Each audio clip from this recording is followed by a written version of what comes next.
Alors, on est toujours avec Jean-Michel. Jean-Michel, tu as fabriqué ta première bécane pour commencer à tatouer parce qu'il n'y avait absolument pas de matériel. Ouais. Et tu as continué à fabriquer des machines. Ouais, ça m'est venu très vite.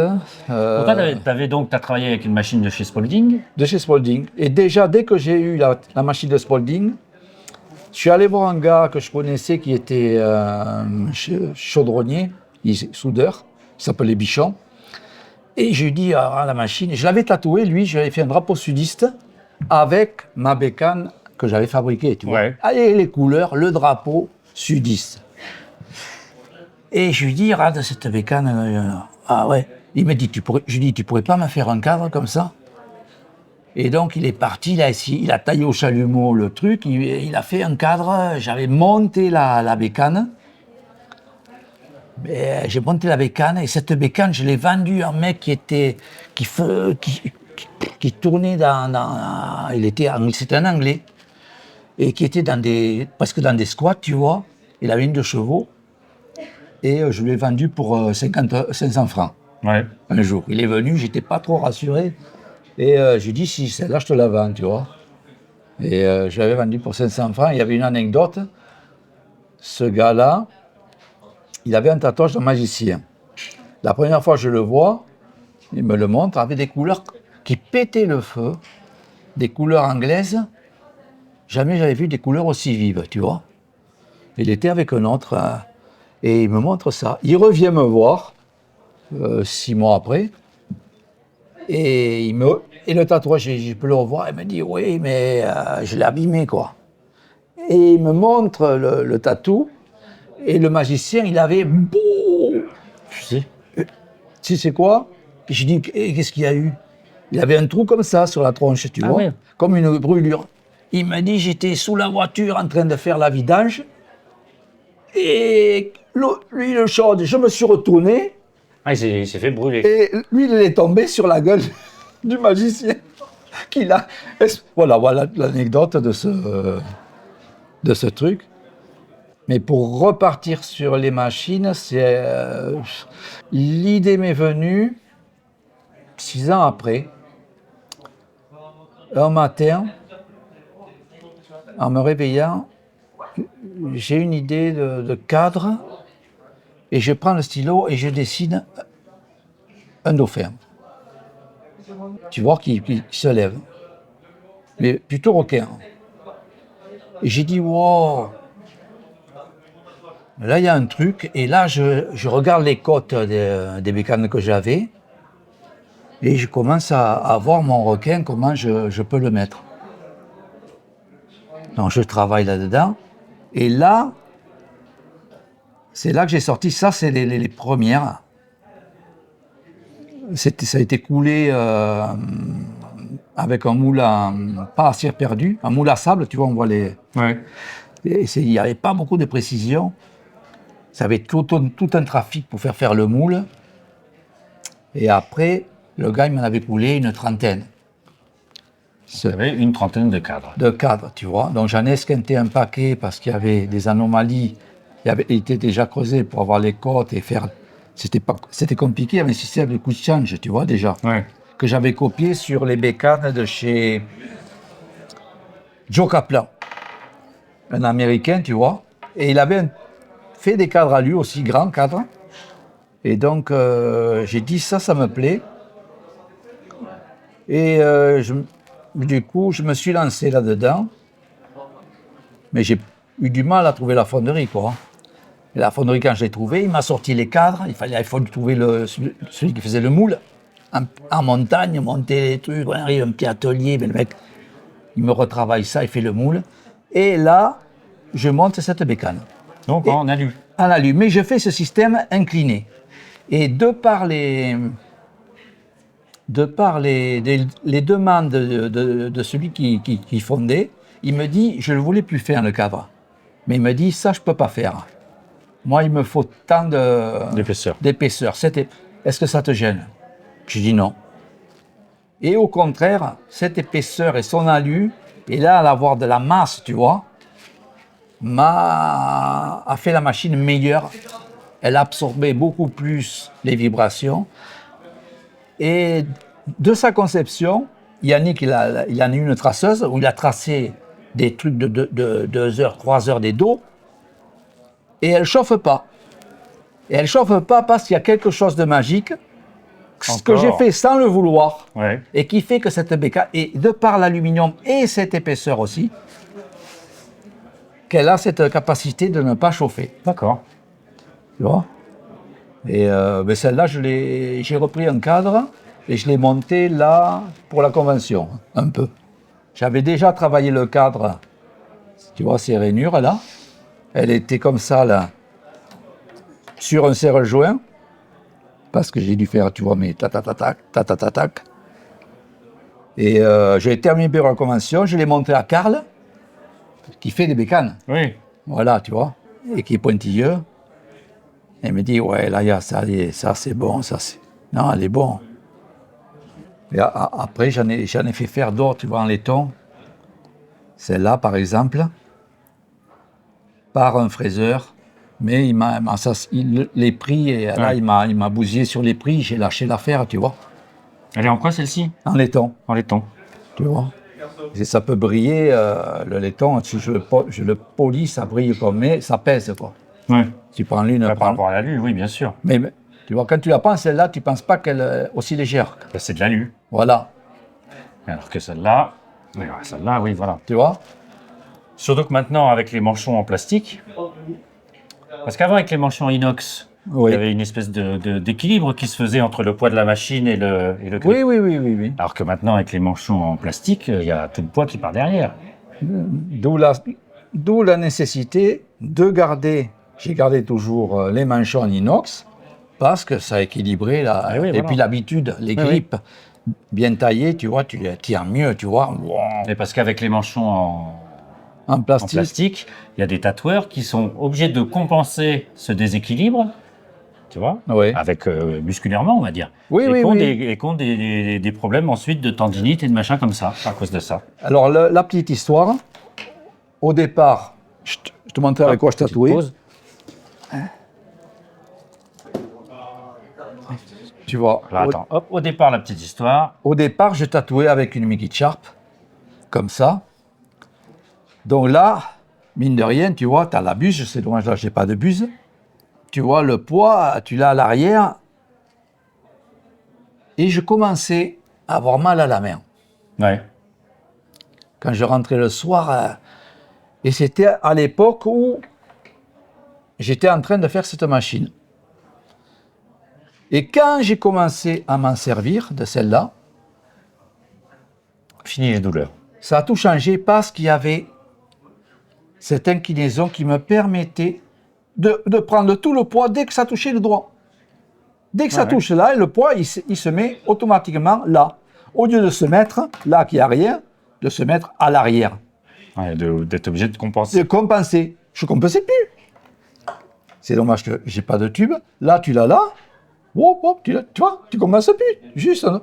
Et c'était la magie de cette bécane qui m'a sauvé. La main. Parce que j'ai pas des mains. Tu vois, j'ai des mains fines. Ouais. Et donc, les tatouages avec des grosses bécanes, j'étais en train de me niquer. Ouais, alors, je l'avais fait chromer, celle-là. J'avais plié pour mettre ça à l'époque, parce que c'était nouveau. Des conneries, tu vois. Ah, pour la brancher, oui. Ouais, et le mieux, c'est le clip-cord pour le... Mais voilà, je me servais de ça et je me suis basé surtout sur les côtes Spalding, les côtes Mickey Sharp, parce qu'ils employaient surtout, tous les grands tatoueurs avaient des Mickey Sharp. Ouais. Plus que Spalding. Spalding, c'était un peu le tout venant. Oui. C'est ça? Il y avait peu. Déjà, c'était plus loin. Ouais. Je pense que les premiers, ben c'est Spalding avec le magazine qui les ont eu. Le biker l'avait eu avec le magazine, avec un gars qui lui avait échangé, Ouais. contre des pièces moto. Il avait échangé contre des pièces moto. Mais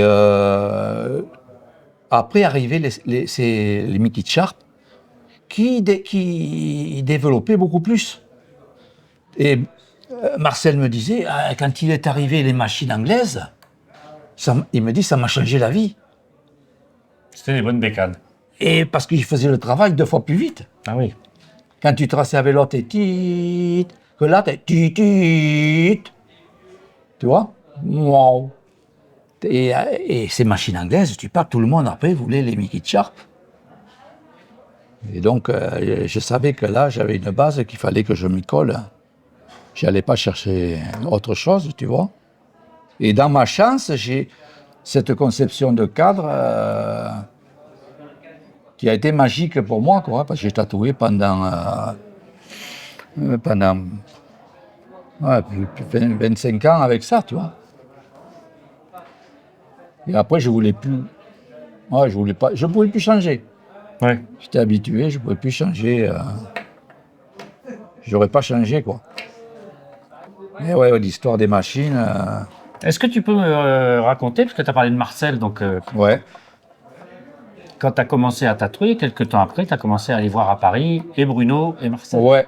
Ouais. Pour leur demander des conseils, pour leur montrer ce que tu faisais, c'était pourquoi? Pour échanger, pour du matériel? Ouais, j'avais pris des adresses sur un des premiers tatouage magazines où tu avais des adresses des tatoueurs. Et j'ai dit là, je pars à Paris, j'ai l'adresse de Marcel, l'adresse de Bruno, tout était noté, tu vois.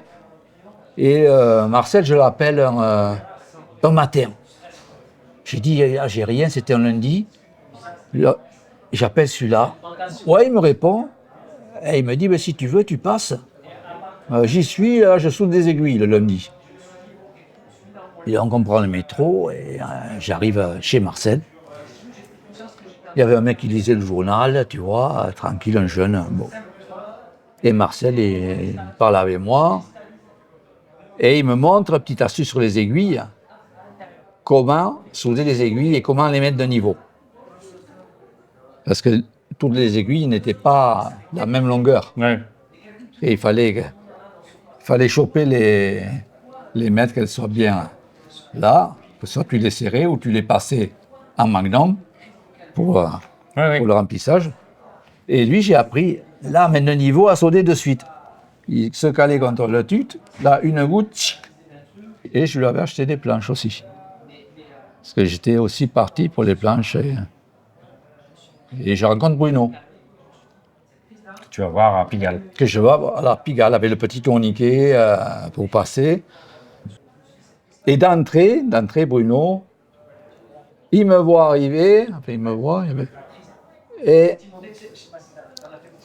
il me dit, je lève ça pour la reconnaissance, il me dit, David Carradine. On ne l'avait jamais dit. J'y reviens 10 ans après, en 2000, 10 ans après, le vieux David Carradine.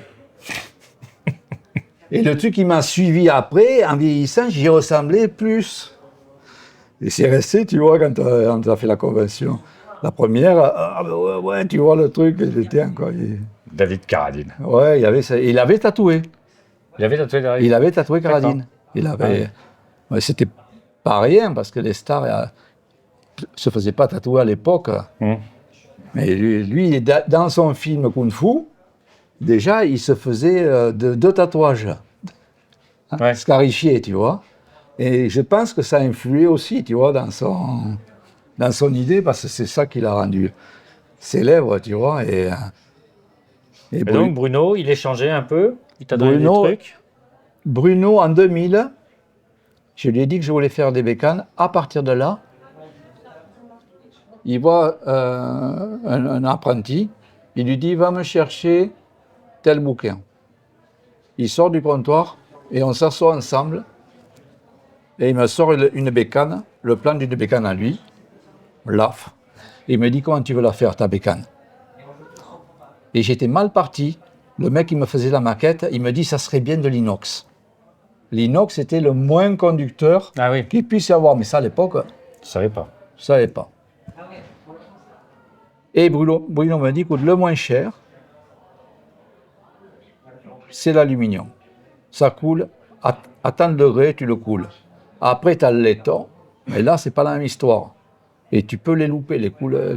Il faut savoir bien le fondre, le laiton. C'est des fonderies.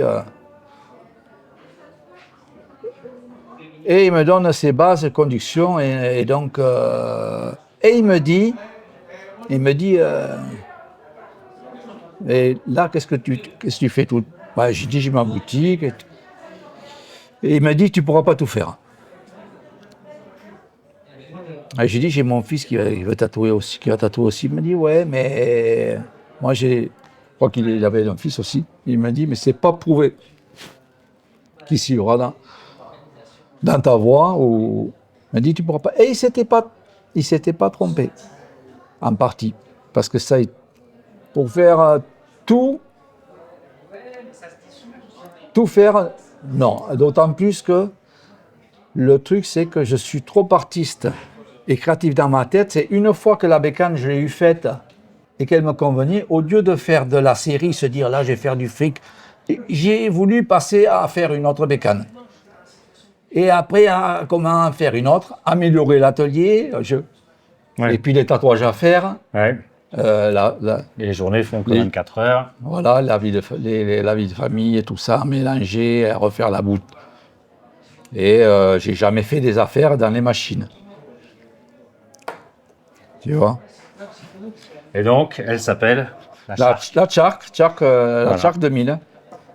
Ouais, c'était. Et alors là, elle avait un truc, il y a un truc magique encore là qui m'a souri. Hein. Quand ce matin-là, je trouve le requin,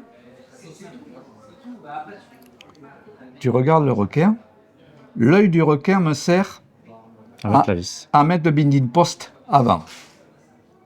L'aileron arrière du requin me sert à mettre la table à ressort.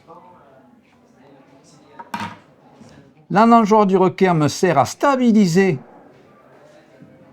mon requin. Et la toute petite qu'il a, que j'ai rajoutée après, là, la toute petite là, me sert à mettre l'élastique. Ah oui, pour pas qu'il remonte. Et ouais, il remontait, comme c'était incliné. Et donc là, et après, avec cette inclinaison-là qui me... C'est vrai que voilà, là j'avais un truc... Et Philippe Char, quand il a la première convention, quand il est venu, il l'a vu, il m'a dit, il est arrivé à la fin, il me dit, t'en as une pour moi? Ben, je lui dis, ouais, je te montrerai, j'ai celle-là, j'en ai pas 36. Il me dit, je te la prends. Il a sorti les billets, il y avait 30 € de plus. Voilà. La bécane, je lui dis, je l'ai amené à Paris au Mondial, je l'ai montré à Philippe Bleu, Philippe Bleu entre les mains.